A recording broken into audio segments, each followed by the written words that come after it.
Hi there guys, and welcome back to another exciting episode of the Wild Wonders of Southern Africa. So this is part 2 of a whole series of in vitro plants for the aquarium hobby. So make sure you guys watch part 1 first before you watch this video. Enjoy the video. This should fill about, if you plant your tank about, I would say at least 1/3 of this stuff that's standing in it, easily. And then it's very close together.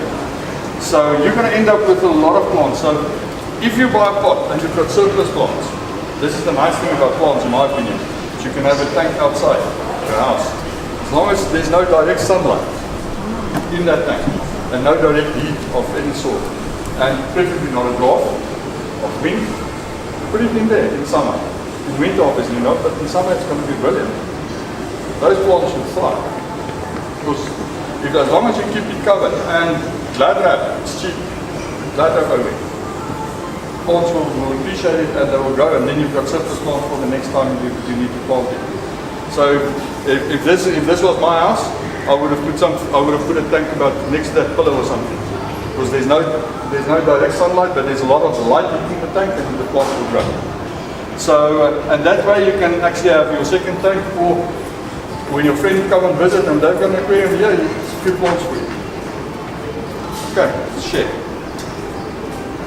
Now that one was really easy because the strings are already separated, or they have clumps that you can really easily remove from each other. Now, Glosso came out with all the gel. So if you've got all the gel going there, just put it in the water and just play with it.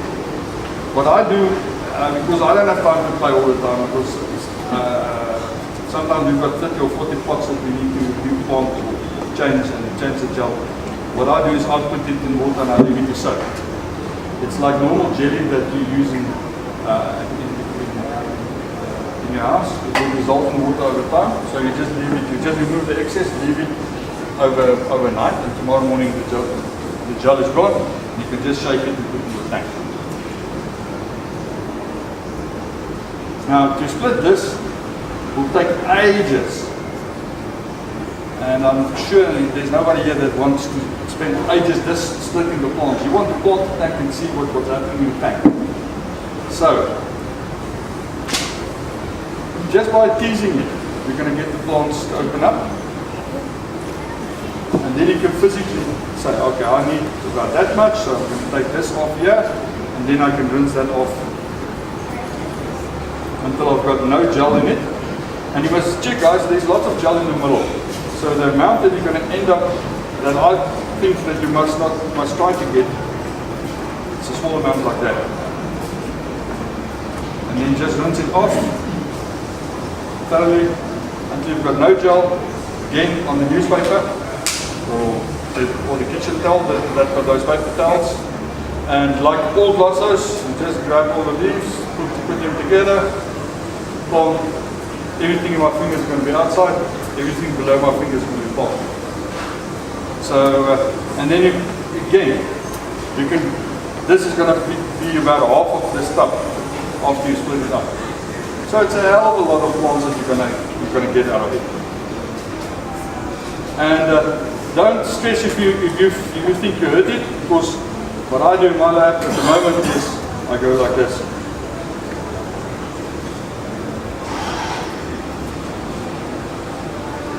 Leave it, come back a few hours later, and just I've got a clean plant again.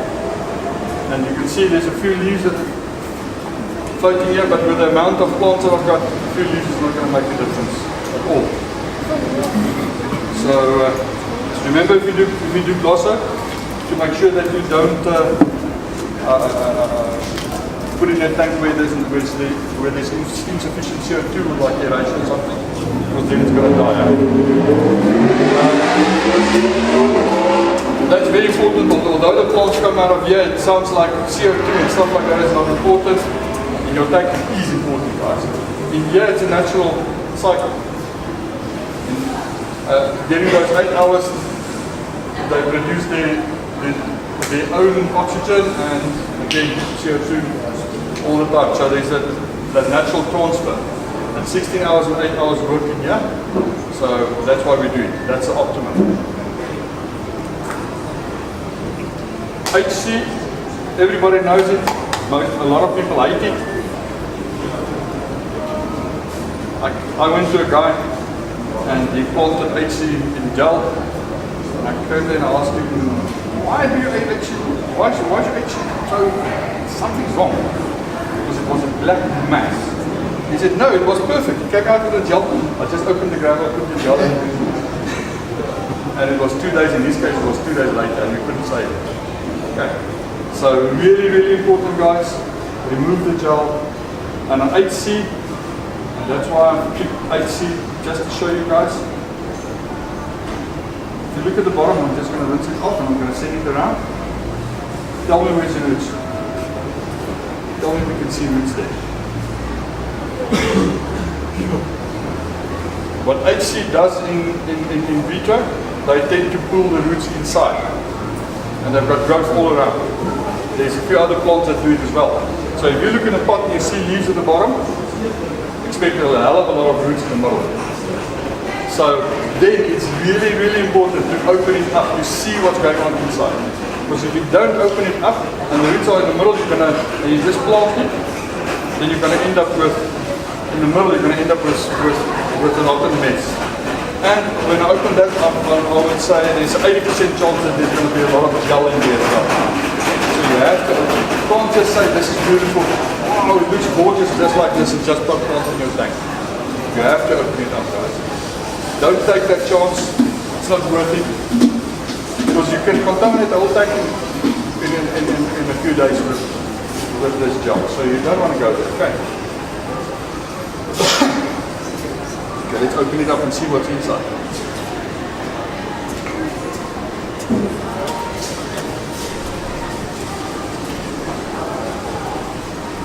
While we're waiting, I'm going to plant a few of these so if you can just see.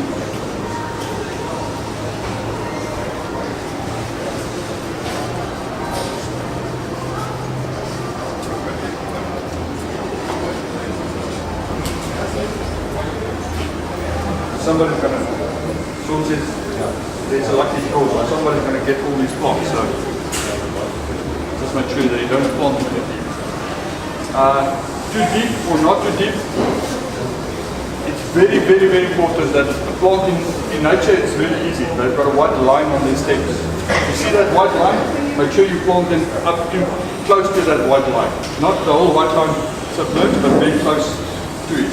And the reason for that is in nature, if the plant is too deep in the water, it uses a lot of energy to actually move itself to the correct depth in the water, okay? In the ground. Now I'm going to set it around again. I should have done it in the beginning. You'll see all the roots are in the middle. I should have done it in the beginning. Sorry, I didn't think of that.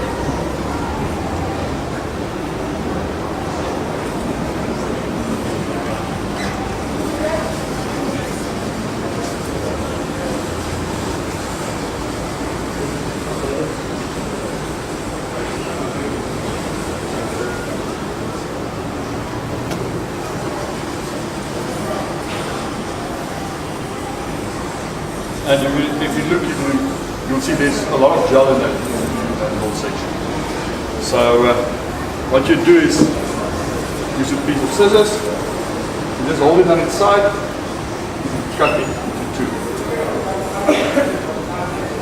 So you can end up with the roots on both sides. And then the top part, you don't need to worry about gel in it, it's not going to have gel. The bottom part's going to have gel, so just soak it long enough so you can see it looks like the top part.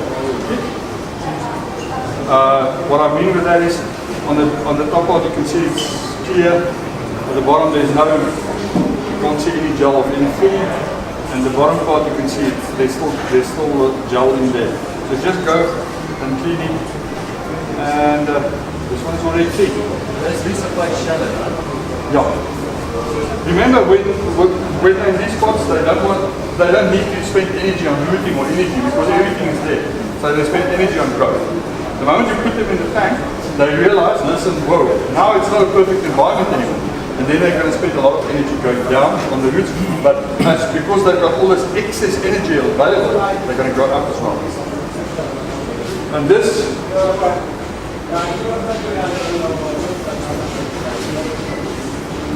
After I've cut it into two, just go like that. The problem is if you've got fish in your aquarium, you can't do it like that. Just put it down and support it on the sides, because the fish is going to disturb it, and that's where a small quarantine tank comes along really, really well.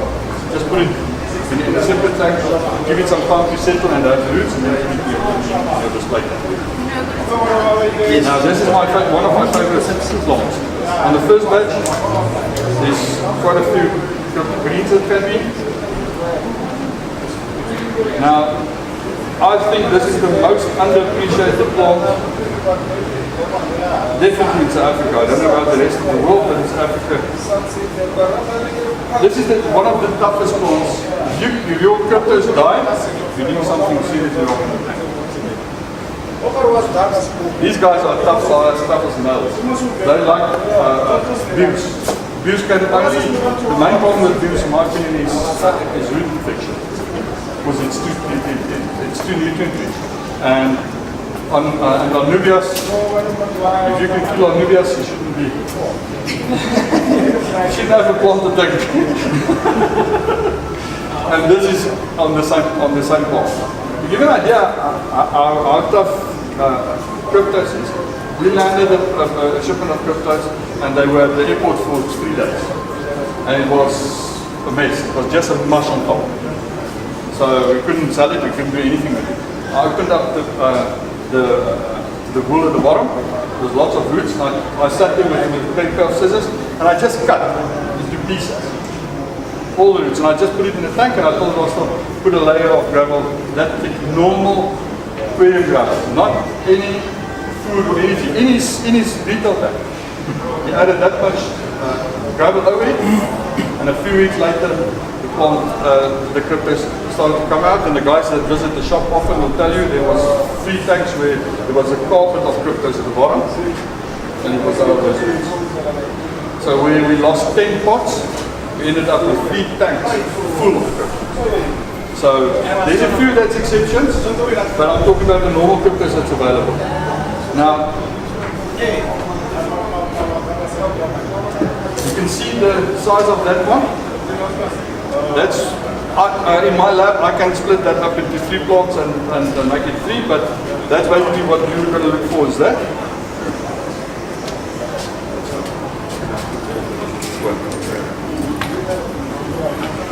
So, but for your purposes, just on a natural basis, just touch them and move them around. And they're going to separate into plantlets. And I've already explained to you about roots. So I'm going to send this one around as well. That one, because it's only got one leaf, submerge it underneath the gravel, so it's between half a centimeter and a centimeter into the gravel, and it will grow.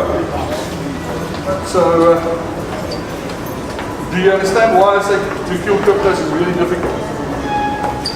You do it right. You can, the first one that I've sent around, I can split it into 3, but I suggest you keep it in 1. The second one that I've sent around is the one that we can split into 3. This one, in my lab, I can make 5 plants out of this. But for your purposes, if you're too scared and you don't want to, you can keep it like this, or you can take a blade and just in the middle of it, you see there's a set of roots on that side and a set of roots on that side. I just take the blade in the middle of it, and there I've got 2 plants. Both of them will grow. So there again, easily 2 plants. Alright guys, I hope you guys enjoyed today's video.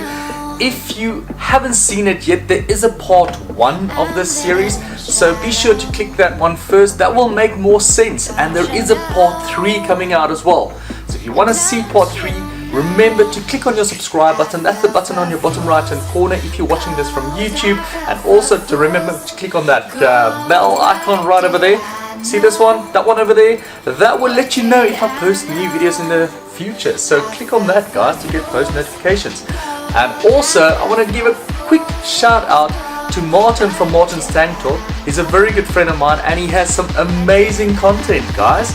So he started in January and already his channel is just skyrocketing. There's a lot of DIY videos there and a lot of cool information about aquariums.